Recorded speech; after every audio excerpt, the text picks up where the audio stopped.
Hi, I'm Callum from Time Valley Motorhomes, and this is a handover of a Ford Custom Rock and Roll camper.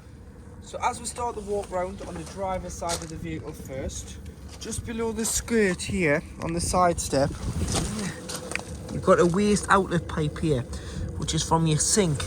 So you might just want to put a bucket under there if you're on a site, because your wastewater will come out there from your sink, which is your cold water or whatever you've drained off via your kitchen sink.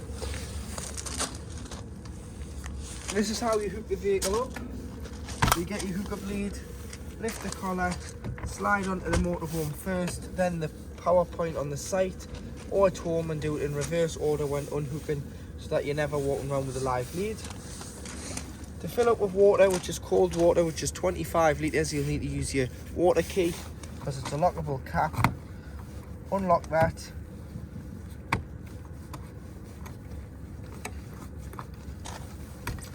Take the cover off, pop the hose into there and fill it until it overflows, and that's, you've got a full tank. There's no harm in overflowing it, you're not going to do any harm to the vehicle, and you've got a full tank. We'll carry a hose pipe and some hose pipe fittings, as it's mainly just a brass tap on site.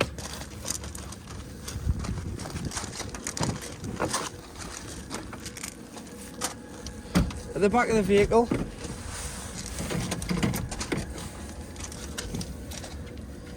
we do have an external shower, so it's cold water only. This connection goes just in here.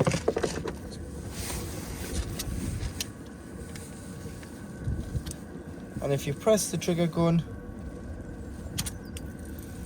you've got a cold water shower for hosing the bikes off the boots just here. But always make sure you drain it, just so you don't get any water into the vehicle. LPG locker, so it takes a camping gas 907 bottle. We've got our test bottle on from the workshop now, so you'll have to get yourself one of these from a gas distribution centre, and to connect to the bottle, so what you need to do is, you've got a pigtail. It's a bayonet fitting, so it's a screw-on fitting. So all you need to do is turn the bottle onto the threads, turn the bottle on and off. So that's off, that's on the red stopcock. Put the bottom of the bottle in first. It is a bit tight and fiddly. Bottom of the bottle in first, top in, and then always make sure it's turned off before you travel. And you connect the door back on. Storage under here, you've got your mats for your cabin there. Headrests for the passenger double seat. You need to take these off when you turn in the seat, so that's why they're stored in the back. Pop them on before you do start travelling if you've got passengers in the van. Blinds, blackout curtains will just come across. Pop studs, should I say, on both sides.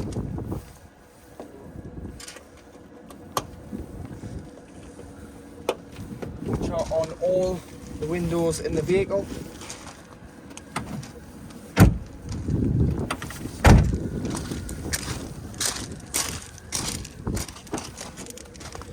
Fuel is at the passenger door. To turn your passenger airbag off using the Ford key, you can there. And then to open the bonnet, you've got to use the key. So keeping the Ford key, pop it in at the front, just underneath the Ford badge, turn it to your left to pop the bonnet, and to release it off its second stage catch to the right.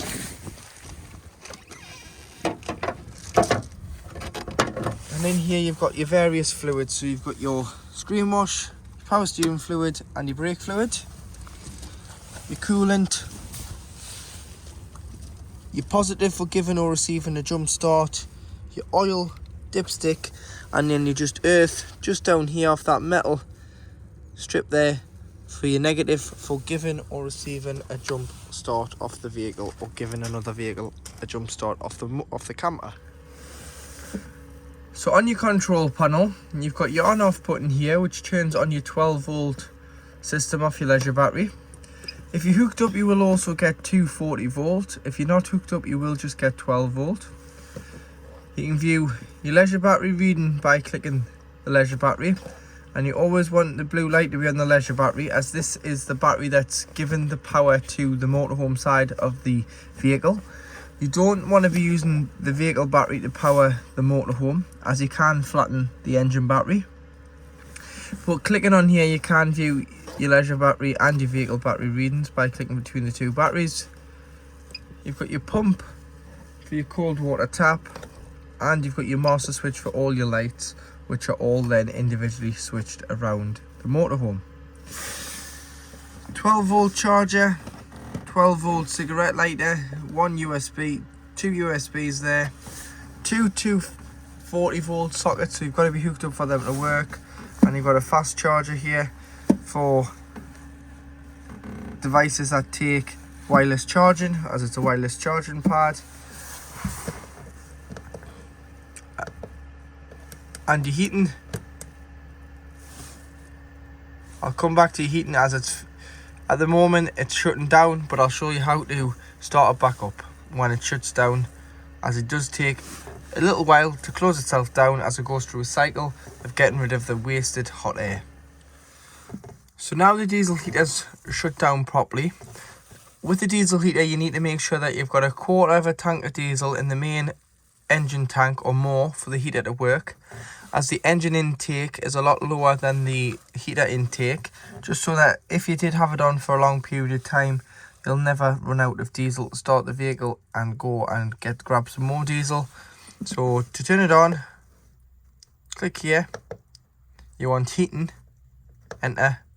Temperature mode, enter. You can choose your temperature, so say 25 degrees, and we'll press enter.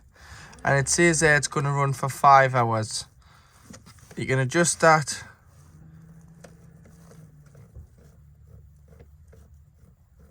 We can bring it all the way down so that it runs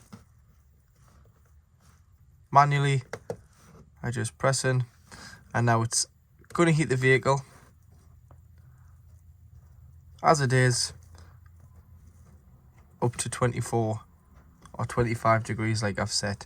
To turn it off once it is too hot, you just need to scroll on here to off, press enter, and it'll say switching off, and it'll go through its cycle that it went through like before of switching itself off. And then to turn on, and you'll hear the fans go, and it'll start to kick in and heat the vehicle to the temperature that you have requested. To operate your fridge, which is a 12 volt fridge, so it runs off your leisure battery. Inside you've got the control panel, so to turn it on and off, you just press and hold. Obviously we turn it off when you're not using it, and leave the door open, as you don't want the door to close, trap the air in, and you've got a funny smell in the van. So turn it off, leave the door open when not in use. When you're going to use it, turn it on, and you've got the temperature here, so you've got one little dot being the warmest, down to your biggest being the coldest. So you may just want to pre-chill it first on the coldest setting. Once you pop your shopping in, just drop it down to 3 or 4 so it doesn't freeze the shopping in your fridge. Got a small cooler box at the top.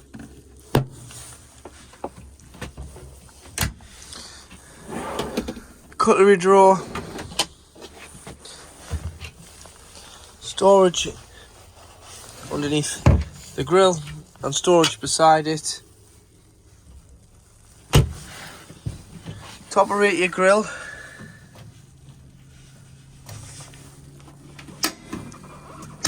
make sure your gas bottle's on. And if it's the first time you put the gas on in a while, you'll have to bleed it through. So you just press and hold and keep clicking until the gas lights. So now to light your grill, There you are, the grill is lit. And then above you do have 2 gas burners, and there's one on. That side takes 180mm pan, this side takes 150mm pan.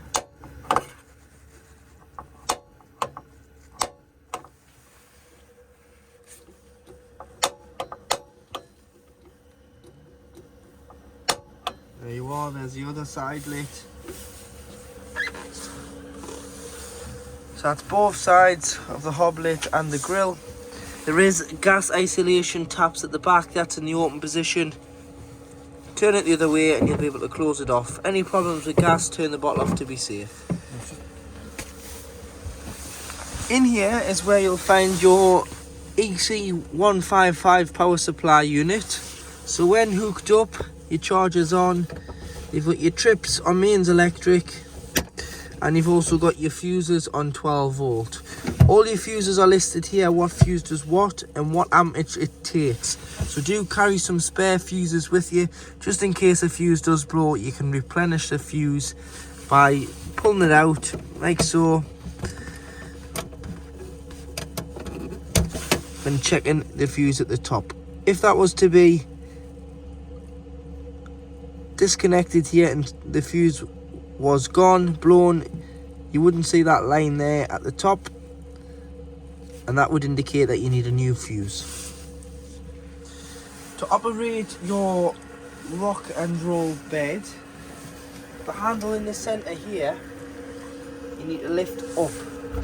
That releases the bed. You always want that locked into place when traveling, but the beauty with this bed is you can recline it as well. So if you're sitting in the van and you don't want to sit upright, you can recline it so you're not sitting as far up in the seat.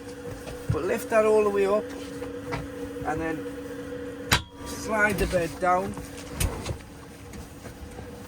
like so, and that's the bed down in position. Then you can put your sheets on and make it up for a comfortable night's sleep. And then when you're ready to bring it back up, pull the strap, pull it up and lock it into place. Above the rock and roll bed you've got your pop top, which has got another double bed in. So it's hinged at the back, this one. So you've always got to push it here, then push the front. So I'll show you how it goes. So with it being double hinged, pop it up here and then lift the front. And that's how your pop top works. But pull it down and you've got your double mattress up here. To bring the roof down, always pull the bed down first, open the door so that the door allows the air out. And then what you need to do is pull the roof down, but as you pull the roof down, you want to pull the canvas in on both sides so it doesn't get trapped between the roof and the van roof. Pull the front in and pull it down, roll this up.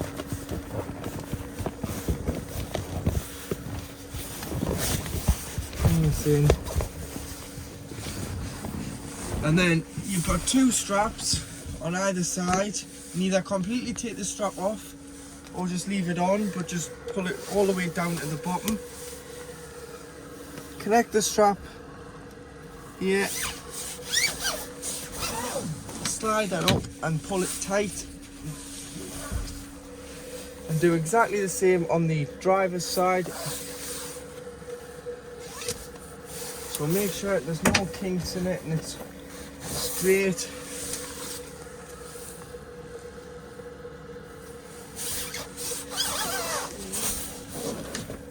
Pull it in, and then what you can do is you can tie the excess strap around it once or twice just as a safety feature, like so, and then tuck the strap up out the way. So wrap it round.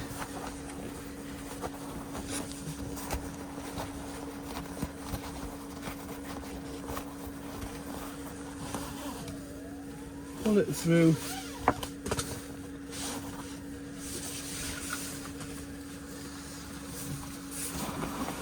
put that in there, and then you do have this little pop top cover which covers the pop top and gives you the headliner feel to the vehicle. So it's all nice and neat now. Just have a check outside to make sure that the roof's fully down, there's no canvas sticking out before you set off, and that's how you'd operate your pop top.